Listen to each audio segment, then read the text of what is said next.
ओम शांति। आज 6/12/1969 के अव्यक्त महावाक्य। आज की सारी वाणी बाबा की सरल स्वभाव को लेकर है। बाबा ने टाइटल दिया, सरल स्वभाव से बुद्धि को विशाल और दूरांदेशी कैसे बनाएं। उस पर सारी क्लास कराई। बाबा ने कहा, जितना जितना आप सरल स्वभाव वाले होंगे उतना माया कम सामना आपका करेगी, वह सभी को प्रिय भी लगेंगे। और सरल स्वभाव वाले को व्यर्थ संकल्प कभी नहीं चलते हैं, समय व्यर्थ नहीं होता है उसका। तो व्यर्थ संकल्प न चलने के कारण उनकी बुद्धि विशाल और दूरांदेशी रहती, इसलिए उनके आगे कोई भी समस्या सामना नहीं कर सकती। जितना सरलता होगी उतनी बाबा ने कहा स्वच्छता भी होगी। तो स्वच्छता सभी को अपने तरफ आकर्षित भी करती है। स्वच्छता अर्थात सच्चाई और सफाई। तो बाबा ने कहा ऐसी सच्चाई सफाई के साथ आप काम करेंगे तो ऐसे सरल स्वभाव वाले बच्चे अवश्य ही बाबा के प्रत्यक्ष होंगे। बाबा ने आगे कहा, गोल्ड बने हो लेकिन गोल्ड को अब अग्नि में गलाओ तो गोल्ड भी हो सके। इस कमी के कारण सर्विस की सफलता में कमी आ रही है। तो गोल्ड का मतलब है मोल्ड। तो जो गोल्ड बनेगा गलेगा वही जाकर के मोल्ड भी हो जाएगा। हर एक बात में अपने को कैसे मोल्ड करें, इसके लिए भट्टी में आए हो, एक में मोड़ने की शक्ति और दूसरा है बाबा ब्रेक लगाने की शक्ति। तो बाबा ने कही दो शक्तियाँ भी अपने में अटेंशन दो। एक तो कब जब चाहो मोड़ सको अपने आप को और जब चाहो ब्रेक लगा सको। बाबा ने कहा आपके एक एक संकल्प की वैल्यू है, लेकिन जब अपनी वैल्यू को खुद रखोगे तब आपके अनेक आत्माएं आपके रत्नों की वैल्यू को खुद परखेंगे। इस भट्टी से हर एक चेहरा चेतन म्यूजियम बनकर निकलेगा। और म्यूजियम तो बहुत बनाए हैं, लेकिन अब एक एक अपने चेहरे का चेतन म्यूजियम बनाए। बाबा ने आगे यह भी कहा कि देखो ये चित्र बने हुए हैं, आकर्षण करने वाले हैं चित्र। तो आकर्षण करने वाले चित्र जो होते हैं, आप लोग म्यूजियम बनाते हो तो कोशिश करते हो ना कि चित्र ऐसे डेकोरेट हों जो दूर से आकर्षण करें, किसको बुलाना भी ना पड़े। वैसे ही अब हर एक को अपना म्यूजियम ऐसा तैयार कर लेना चाहिए जो कुछ सुना और उसको गहराई में सोच करके एक रंग में समा जाए। उन संस्कारों को प्रत्यक्ष करने के लिए एक एक बात गहराई में जाओ और अपने को एक एक रग में ये संस्कार समा दो। कोई भी चीज़ किसमें समाना होता ना तो क्या करना पड़ता। तो बाबा ने कहा गहराई में जाना पड़ता है, अंदर दबाना पड़ता है, कूटना पड़ता है। कूटना अर्थात हर एक बात को महीन बनाना होगा। इस भट्टी में संस्कारों को प्रत्यक्ष कर लाने के लिए प्रतिज्ञा भी करनी होगी। जितना प्रतिज्ञा करेंगे, खुद को प्रत्यक्ष करेंगे, बाबा को प्रत्यक्ष करने से प्रत्यक्षता का नगाड़ा बज ही जाएगा। बाबा ने आगे ये भी कहा कि सर्व संबंधों को सुख रसन जो रसना है, अगर सर्व संबंधों की तो सर्व संबंधों की सुख की रसना जो आप आत्माओं में भरी हुई है वह और कोई में नहीं हो सकती। तो ड्रामा में अपने ऊंचे से ऊंचे भाग को सदैव सामने रखना, सामने रखने से रिटर्न आप ही आपको मिल जाएगा। तो इसलिए हर एक चीज़ का सामना करो, कैसे भी करके हमको अपने स्वभाव को सरल बनाना है और सरल स्वभाव वाला हमेशा ही विजेता हो ही जाएगा। अब सुनेंगे बाबा के विस्तार से महावाक्य। आज की सभा में कौन सी विशेष खुशबू है और विशेष आकर्षण भी है, इसने तो सभी का ही है ना। आपको किस लिए बुलाया ऐसे समझे कि यह जो भी सभी आए ना वह वापस जाने के लिए तैयार होकर आए हैं। एवर रेडी जो होते ना वह सदैव तैयार ही होते हैं। बुलावा हुआ और एक सेकंड में अपना रहा हुआ सभी कुछ समेट भी सकते हैं और जम भी दे सकते हैं। प्रैक्टिकल में देखा भी है ना कि ड्रामा के बुलावे पर कितना टाइम लगा। एक तरफ समेटना है, दूसरी तरफ हाई जंप देना है। ये दोनों सीन देखिए। ये ड्रामा में किस लिए हुआ, सिखलाने के लिए। तो ऐसे एवर रेडी बनना पड़ेगा। अभी एवर रेडी की लाइन चालू हो गई है। इस लाइन के अंदर किसका भी नंबर आ सकता है। जो सभी के संकल्प में वह कभी नहीं होना है, होगा भी भाई अनायास ही होगा। ये ब्राह्मण कुल की रीति रस्म चालू हो चुकी है और ये रीति रस्म भी ड्रामा में क्यों बनी हुई है उसका भी बहुत गुप्त रहस्य है।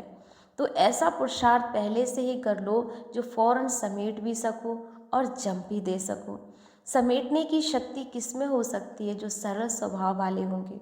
उनमें समेटने की शक्ति सहज आ सकती है। जो सरल स्वभाव वाला होगा ना, वह सभी का सहयोगी भी होगा। जो सभी का स्नेह भी होता है, उसको सभी द्वारा सहयोग भी प्राप्त होता है। इसलिए सभी बातों को सामना करना व समेटना सहज ही कर सकते हो। और जितना आप सरल स्वभाव वाले होंगे ना, उतना माया कम सामना करेगी। वह सभी को प्रिय लगता है। सरल स्वभाव वाले का व्यर्थ संकल्प कभी नहीं चलता, समय व्यर्थ नहीं जाता। व्यर्थ संकल्प ना चलने के कारण उनकी बुद्धि विशाल और दूरांत ऐसी रहती है, इसलिए उनके आगे कोई भी समस्या सामना नहीं कर सकती है। जितनी सरलता होगी उतनी ही स्वच्छता भी होगी। स्वच्छता सभी को अपनी तरफ आकर्षित करती है। स्वच्छता अर्थात सच्चाई और सफाई। सच्चाई और सफाई तब होगी ना, जब अपने स्वभाव को सरल बनाएंगे। सरल स्वभाव वाला बहुरूपी भी बन सकता है। कोमल चीज को जैसे भी रूप में लाओ वह आ सकती है ना। यानी जितनी बाबा ने कहा आप कोमल बनेंगे, उतना आप जैसे रूप अपने को देना चाहो वैसे आप दे सकते हो। तो अब गोल्ड बने हो, लेकिन गोल्ड को अब अग्नि में गलाओ तो मोल्ड भी हो सको। इस कमी के कारण सर्विस की सफलता में कमी पड़ी है। अपने को कैसे मोल्ड करें, इसके लिए भट्टी में आए हो।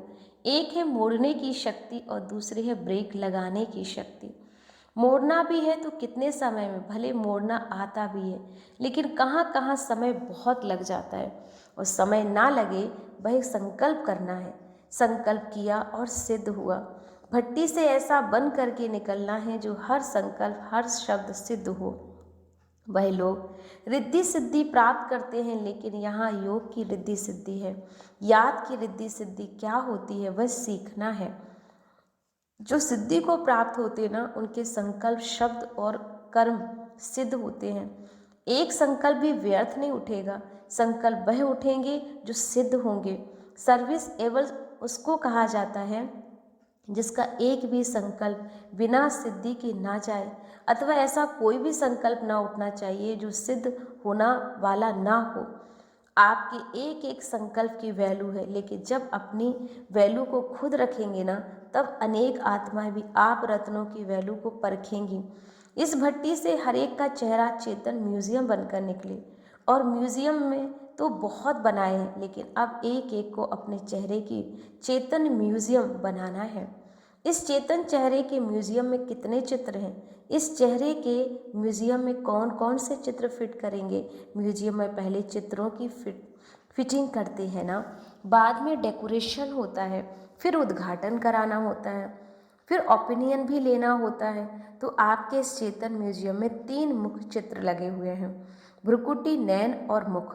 तो इन द्वारा ही आपकी स्मृति, वृत्ति और दृष्टि और वाणी की मालूम पड़ेगा। जैसे त्रिमूर्ति लक्ष्मी नारायण सीढ़ी है, यह भी 3 मुख्य चित्र हैं, इसमें सारा ज्ञान आ जाता है।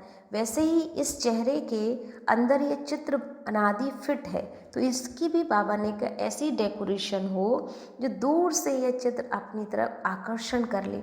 और आकर्षण होने वाला बिना, बाबा ने कहा आकर्षण होने के लिए बिना आप रह नहीं सकते हो, क्योंकि जो अच्छी आत्माएं होंगी ना, वो सभी को आकर्षित करती हैं। आप लोग म्यूजियम बनाते हो ना, तो कोशिश करते हो ना कि चित्र ऐसे डेकोरेट हों जो दूर से आकर्षण करें, किसको बुलाना भी ना पड़े। वैसे ही आप हर एक को अपना म्यूजियम ऐसा तैयार करना है जो कुछ सुना है उसको गहराई से सोच करके एक एक रग में समा देना है। जिन्होंने जितना गहराई से सुना ना, उतना अपने चलन से प्रत्यक्ष रूप में लाना है। उन संस्कारों को प्रत्यक्ष करने के लिए एक एक बात को गहराई में जाओ और अपने एक एक रग में वह संस्कार समाओ। कोई भी चीज़ को किस में समाना होता ना, तो क्या करना होता है, एक तो गहराई में जाना होता है और अंदर दबाना होता है, कूटना पड़ता है। कूटना अर्थात हर एक बात को महीन बनाना है। इस भट्टी में संस्कारों को प्रत्यक्ष रूप में लाने की प्रतिज्ञा करके निकलना होगा। जितना बाबा को प्रत्यक्ष करेंगे उतना खुद को प्रत्यक्ष करेंगे। बाबा को प्रत्यक्ष करने से आपकी प्रत्यक्षता बाबा के साथ ही है, ऐसा बनना है, फिर बनाना भी है, समझा। इस संगठन में ऐसा शक्ति रूप बनो जो चाहे वह कर सकते हो। सिर्फ संकल्प करो और सृष्टि बदल सकती है। ऐसी शक्तिशाली आत्माएं हैं, लेकिन अब संकल्प कौन सा पावरफुल करना है, उसको फिर से रिफ्रेश करना है। इस मधुबन के लिए भी गायन है कि कोई भी ऐसा वैसा पाव नहीं रख सकता। मधुबन है सौभाग्य की निशानी, उसके अंदर और कोई पाव नहीं रख सकता। आप सभी को बाप दादा समझाते हैं कि ये स्नेह की लकीर है, जिस स्नेह के घेराव के अंदर बाप दादा निवास करते हैं, इसके अंदर कोई आ नहीं सकता। चाहे भले अपना शीश भी उतार रख दो, साकार रूप में स्नेह मिलना कोई छोटी बात नहीं है। उसके लिए तो आगे चल कर के जब रोना देखेंगे ना, तब आप लोगों की उसकी वैल्यू का मालूम होगा। रो रो कर आपके चरणों में गिरेंगे, स्नेह की एक बूंद भी प्यासी हो चरणों में गिरेंगे। आप लोगों ने स्नेह के सागर को अपने में समाया है, वह एक बूंद के ही प्यासे रहेंगे। ऐसा सौभाग्य किसका हो सकता है? सर्व संबंधों का सुख रसना जो आप आत्माओं में भरी हुई है, वह और कोई में नहीं हो सकती। तो ड्रामा में अपने इस ऊंचे भाग को सदैव सामने रखना, सामने रखने से रिटर्न देना आपे ही याद आ जाएगा। इसलिए बाबा ने कहा कि हमेशा ही ड्रामा की सीन को रखो, जो भी है सब हमारे लिए कल्याणकारी है और अपने स्वभाव को हमें सरल बना के चलना है, तो कोई भी विघ्न हम पर हैवी नहीं होंगे और हम धीरे से ही विघ्नों को पार कर लेंगे। ओम शांति।